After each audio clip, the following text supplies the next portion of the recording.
sekitar tahun 2017 kalau tasih jadi ketua Ansor Pesantren. Niku beberapa orang mengabari bahwa ketua Ansor Pesantren harus disuruh sowan ke Habib Lutfi. Nah terus awal saya sowan 7 orang, diantaranya ada orang Yudi, beberapa orang gitu kan 7 orang itu. Di situ Habib Lutfi berbicara tentang makom, bahwa makom ini itu sebenarnya itu Syekh Tajuddin bin Abdurrahman bin Abdul Qadir bin Balil bin Yahya gitu kan, bin Yahya gitu. Nah waktu itu saya tanya, ngapunten Beb, itu jenengan data dari mana? Data OTP ada enggak? Nah si Habib itu bilang bahwa saya itu diakui oleh UNESCO sebagai ahli sejarah. Saya ada silsilahnya. Nah jenengan mau bukti saya ambilkan di kansus, di ruang kansus. Oh oke, kalau percaya Beb. Itulah mas bedanya bangsa kami dengan bangsa panjenengan. Bahkan saya ditanya, bapakmu tahu? Tahu. Simbahmu tahu? Tahu. Buyutmu canggah? Ya enggak tahu. Nah itu bedanya dengan bangsa kami. Kalau kami merumput, kita jaga. Oh oke. Beliau bilang bahwa makam ini berusia 527 tahun waktu itu. Dan Gunung Slamet itu awalnya namanya Gunung Karo. Lalu dirubah oleh beliau, Syekh Tajuddin menurut Abdi, itu menjadi Jabal Salamat. Merkani Rajo jadi Gunung Slamet. Seperti itu. Nah terus singkat cerita setelah bicara tentang sejarah ini, masyarakat pesantren khususnya NU itu disuruh mengadakan haul setiap awal maulid. Maulid ini. Memang jauh sebelumnya niku Mbak Yai almarhum Mbak Yai Sukri ya, itu sering haul di sini dulu, tapi sekitar 19 tahun yang lalu itu sudah setelah beliau meninggal sudah nggak haul lagi. Nah ceritanya beliau itu pengen ngadaki haul lagi, tapi cuman bukan Maulana Maribi, jadi saya Tajuddin itu. Oke. Nah berita ini kan saya bawa ke desa, saya rapat sama teman-teman, terus saya sowan ke Pak Yai Masus, Pak Yai Leman, kan ke Bulurah waktu itu bahwa Lutfi mau mengadakan haul di sini. Nah alhasil para pemerintah ini tak anggar ke dalamnya Lutfi. Cuman waktu itu Lutfi masih di Sana Merdeka, masih acara umum 17-an, hari gak ketemu. Nah selebihnya para kiai dan pemerintah desa itu ke sana sendiri, wirawiri, yang hasilnya menghasilkan sekitar maulid akhir untuk haulnya. Berarti beda dengan yang zaman saya awal maulid. Ini akhir maulid.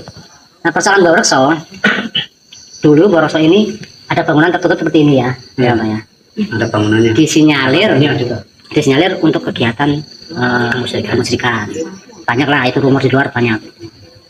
Habib Lutfi ke saya itu bilangnya dibongkar bangunannya, dibikin tiang 4 terbuka, tertutup, dikasih atap saja.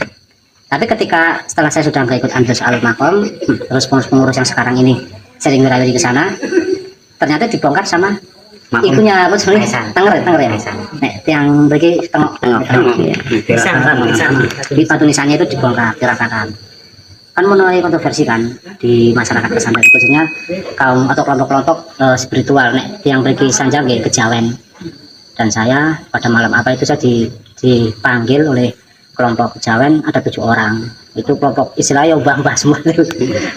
Pria masa ing jangan tanggung jawab, jangan sing marah yang ini. Aduh, ya oke malum lah, mungkin nggak tahu kronologi bahwa sekarang pindah ke pengurus sih. Nah akhirnya Pulau Sanjang kalau di Mudor sampai bertemulah Habib Mudor di rumahnya Bapak Lurah Rohim. Waktu itu sudah ganti lurah, ganti kepala desa, sama kelompok-kelompok spiritual ini. Di situ teman-teman dari kelompok kejawen ini menyampaikan keberatannya atas dibongkar Mbah Borokso ini. Kalau menurut Habib Lutfi, Borokso ini bukan makom Borokso, karena makom Borokso itu ada di Jakarta. Ya dari kerajaan apa Mataram atau apa. Cuman pemahaman masalah pesantren bukan Borokso yang dari Mataram itu. Borokso dalam artian sing kerso desa pesantren biyen iki. Logikanya teman-teman spiritual kejawen itu nggak mungkin bangsa Arab atau dari Yaman atau dari Maroko ini ke sini tanpa ada sing nompo. Otomatis yang terima kan pasti yang punya wilayah. Nek yang bagi bilang sing Borokso, sing kerso daerah niki. Lah kok malah nenek moyang kami mau dihilangkan. Bahkan jauh sebelum viral Kiai Imad, kelompok kejawen ini sudah berani bilang ke Habib Mudor waktu itu, mau dipolisi bukan yang salah. Kalau begini berarti jangan mau Arab mau jajah Jawa.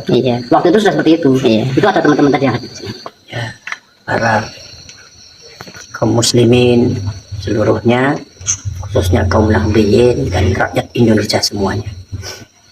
Malam hari ini kita menyaksikan dengan mata kepala sendiri bahwasanya ada satu pembelokan sejarah dan pemalsuan daripada beberapa makam yang sudah diyakini oleh para anak cucunya sebagai leluhurnya, dan juga ada beberapa makam yang dibangun secara palsu, sejarah dibelokkan.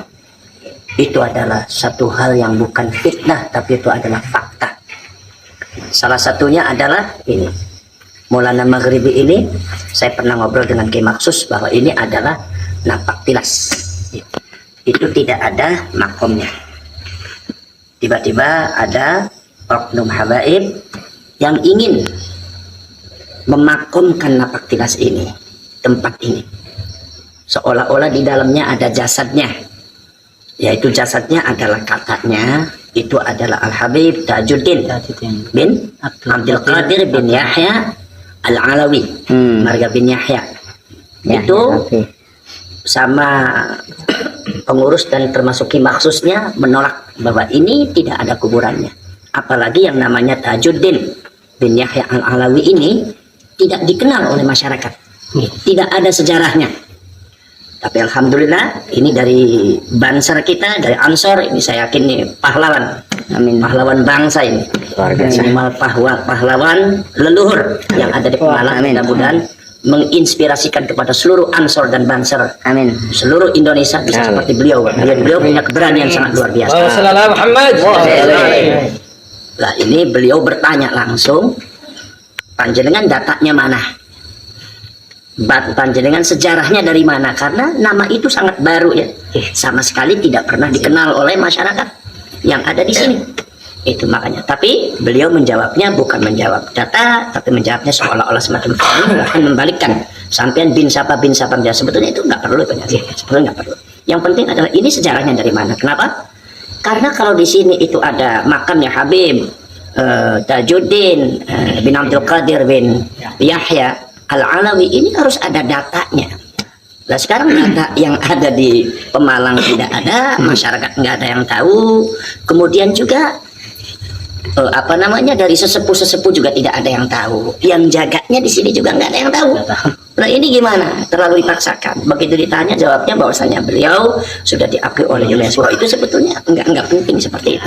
Masalahnya Pak, secara fakta bahwa masyarakat dan sesepuh ulama setempat tidak mengenal itu yang namanya Habib Tajuddin bin Abdul Qadir bin Yahya Al-Alawi. Jadi bukan berarti kita benci sama Habibnya, tetapi apa? Ini kebohongan. Ini tidak boleh dibiarkan. Ini tidak boleh dibiarkan. Makanya saya memberikan penghargaannya sebesar-besarnya kepada usahanya panjenengan ini. Ini saya anggap Banser yang berani. Luar biasa. Ini Banser yang betul-betul layak menjadi laskar sabilillah itu menuju jalan Allah. Mudah-mudahan saya sarankan kepada panjenengan jangan takut membela leluhur. Jadi jangan takut. Harapan kami biarlah kembali seperti dulu, jadi Maulana Maghribi. Iya. Kontroversinya sebatas itu penjelasan, itu jasad. Itu harusnya kecil itu kontroversinya. Wih jasad. Enggak, itu penjelasan, hanya itu. Ya. Dan itu nggak jadi masalah. Nah kemudian akhirnya ketika framing ada seperti itu, nanti framingnya kurang bagus. Ada dikotomi Arab dengan Jawa. Ini udah nggak bagus karena Arab dengan Jawa di Indonesia sudah campur. Ya kan? Lah, yang perlu diketahui bahwasannya Arab itu yang pada waktu zamannya Wali Songo itu juga berasal dari darah Arab, dari Hijaz. Cuma sudah ada yang ke Maghribi seperti Maulana Maghribi, kemudian ada yang sudah ke Uzbekistan. Itu kira-kira ya abad ke-9. Jadi masih zaman Hindu-Buddha waktu itu Indonesia ya. Kalau Alawi masuk Indonesia kapan? Alawi itu abad ke-19. Nah, itu tahun 1832 kata Ki Agus Sunyoto itu. Itu jadi kontradiksi kan atas pertanyaan. Nah, makanya begini begini. Jadi kemudian memang ada Arab Hijaz gelombang kedua datang kata Agus Sunyoto itu tahun 1790 karena ada gempuran daripada Wahabi waktu itu, perang saudara, akhirnya pada lari ke Indonesia juga. Kenapa ke Indonesia? Karena di Indonesia sudah banyak orang Hijaz. Wali Songo itu semuanya Hijaz, bahkan sudah menjadi orang Jawa. Nah, kaum Arab Hijaz ini mendukung Indonesia. Kaum Arab Hijaz ini berkolaborasi dengan orang Indonesia.